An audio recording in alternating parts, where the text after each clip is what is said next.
বন্ধুরা এই কোশ্চেনটা আমাদের খুবই ইম্পর্টেন্ট, যে কোনো পরীক্ষা আমাদের জন্য এটা খুবই ইম্পর্টেন্ট। এটা এমস 2024 পরীক্ষা এসেছে। ওকে, তাহলে কি বলেছে, এই দুটো ইকুয়েশনের কি হবে, অর্থাৎ সলিউশন কটা, অর্থাৎ সলিউশন কত হবে, 0 1 2 ইনফাইনাইট। ওকে, তাহলে আমরা কি করব, আমরা এই করার জন্য ফার্স্ট আমাদের এই ইকুয়েশনটাকে সেম ফরম্যাটে আমরা নিয়ে আসবো। First x plus 2y minus 8 is equal to 0।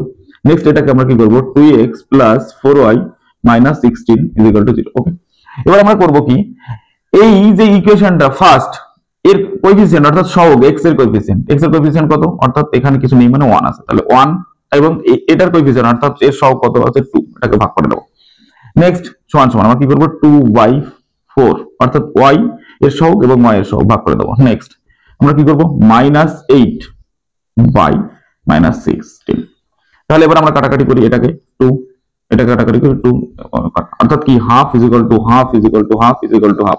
অর্থাৎ যদি এরকম হয় প্রত্যেকটা ইজ ইকুয়াল টু হয় অর্থাৎ সমান হয়, তাহলে এটার ইনফাইনাইট সলিউশন হয়, তাহলে আমাদের অ্যানসার ইজ ইনফাইনাইট সলিউশন। কিন্তু যদি এইটার সঙ্গে সমান না হয় তাহলে কোনো সলিউশন থাকবে না।